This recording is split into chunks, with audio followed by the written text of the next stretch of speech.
अस्सलाम वालेकुम दोस्तों, मैं हाँ सियाल हयात अदबी रंग में अवां खे भली कार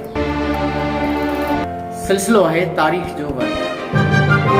दोस्तों अज इन सिलसिले में सिंध की तारीख़ जो जो सोनहरी वर्क पेश कंदासीं वो है सिंध में सूमरन जो दौर। जी अवां जानो था सिंध में मुख्तलिफ़ ख़ानदाननि जा दौर रहा आहिनि उन्हनि जूं तारीख़ूं मुख्तलिफ़ किताबनि में कुछ अॻिते पोइते आहिनि, पर जेका जान ते घणो अक्तफ़ा कयो वियो आहे असां उहे तारीख़ूं तव्हां सां पेश कंदासीं। त सूमरन जो दौर 1050 खां 1350 ताईं रहियो आहे। सूमरन जो दौर अरबन जे आख़िरी हुकुमरान खां पोइ शुरू थिए थो। अरब दौर जे बारे में असां पढ़ी आया आहियूं त अरबन जा मुख़्तलिफ़ 3 ख़ानदान हिन सिंध ते हुकुमरान रहिया आहिनि, जंहिंमें बनु उमैया आहे, बनु अब्बास आहे या हबारी ख़ानदान आहे।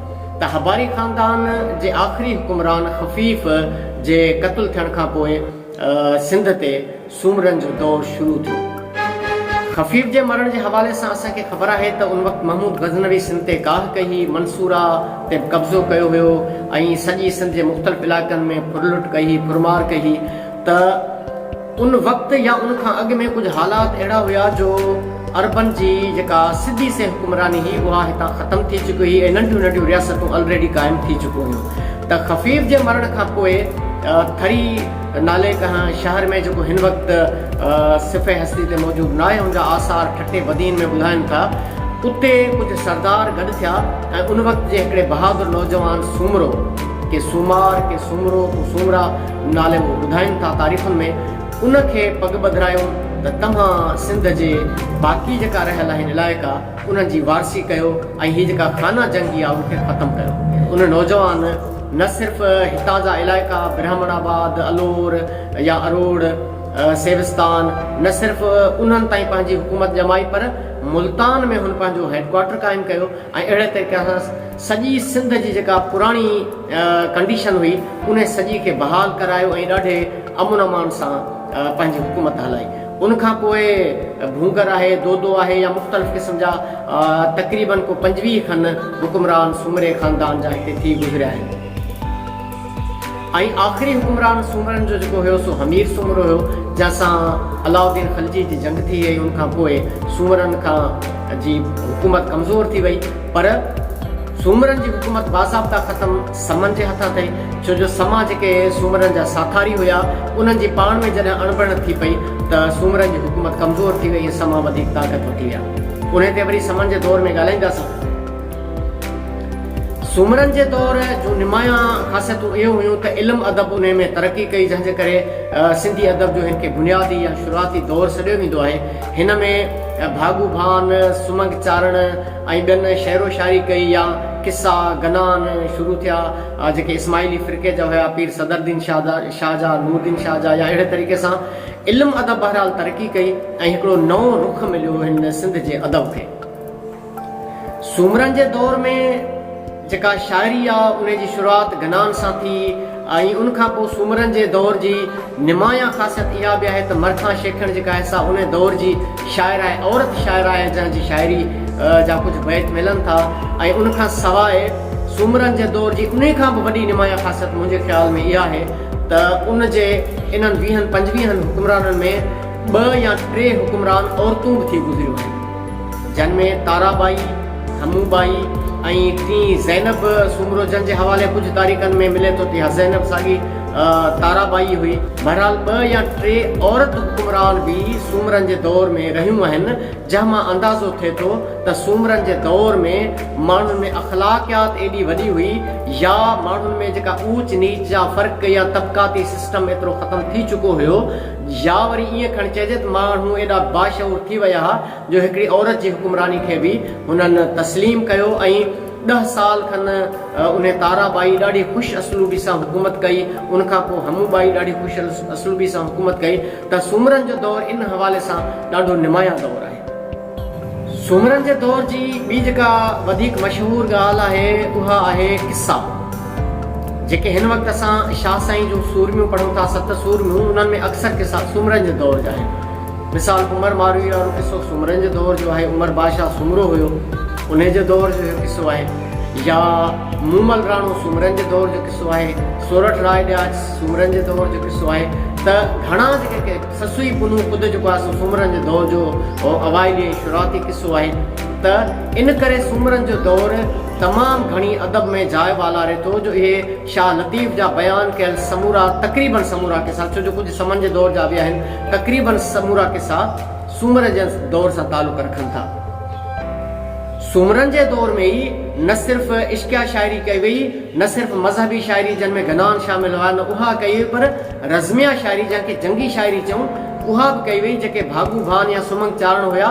त जॾहिं दोदे चनेसर जी लड़ाई थी त उन लड़ाई ते हुननि हिकिड़ियूं ॻाहूं लिखियूं।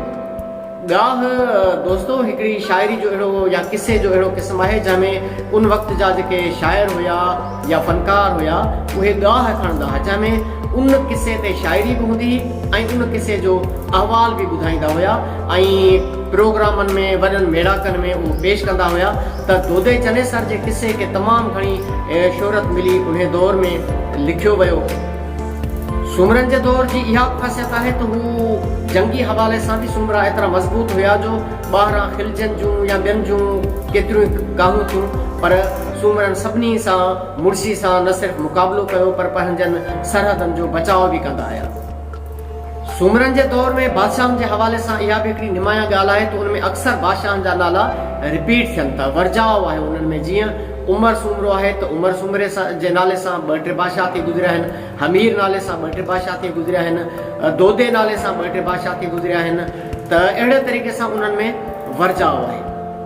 इन्हनि सभिनी ॻाल्हियुनि मां असां जनरली इहो सम्झंदासीं त सूमरन जो दौर निज सिंध जे माण्हुनि जो दौर हुयो, छाकाणि त हूअं त सूमरन जे हवाले सां इहो चयो वञे थो त हीअ राजपूत हुया, कनि तारीख़नि में ईअं बि लिखियलु आहे त अरबन सां गॾु आयो हुया, पर घणी इन ते आहे त हीअ असल में राजपूत हुया ऐं हितां जा ई असुल माण्हू हुया।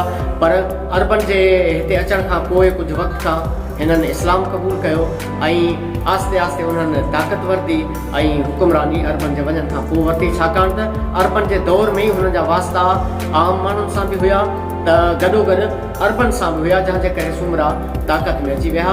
ऐं सूमरन जी हुकुमरानी में उन्हनि सां जेके मददगार हुया उन्हनि में समा हुया, जूणीजा हुया, उनड़ हुया, त उहे ज़ातियूं तमामु घणियूं हुननि सां गॾु हुयूं सॼे मामलात में, जंहिंजे करे सूमरन जो दौर सिंध जे माण्हुनि जो दौर सम्झो वेंदो आहे। इल्मु अदब जे हवाले सां बि सूमरन जो दौर शुरूआती दौर आहे इल्मु अदब जो, पर उनमें तमामु घणो कमु थियो, जंहिंमें शुरू में त ॻाहूं लिखियूं वयूं, किसा लिखिया विया, दास्तान लिखिया विया, उनखां सवाइ शाइरी में गनान लिखिया विया जेके इस्माइली फ़िरके जा हुया उहे लिखिया विया, या उन खां पोइ जेका औरत हिकिड़ी शाइरी कई त नज़म लिखिया विया। अहिड़े तरीक़े सां सूमरन जो दौर इल्मु अदब जो शुरूआती दौर आहे, पर उनमें किताब बि लिखिया विया। सूमरन जे दौर में जेके किसा शाह साईं ॻाया आहिनि, जिनमें ससुई पुनू आहे, उमर मारूई आहे, मूमल राणो आहे, या ॿिया जेके बि किसा आहिनि उन्हनि ते इनशाअल्लाह अलॻि वीडियो ठाहींदासीं, छो त उहे मुकमिल हिकिड़ी वीडियो खां त वधीक हिकु दास्तान आहे ऐं शाह साईं जो रिसालो उन्हनि दास्ताननि सां भरियो पियो आहे,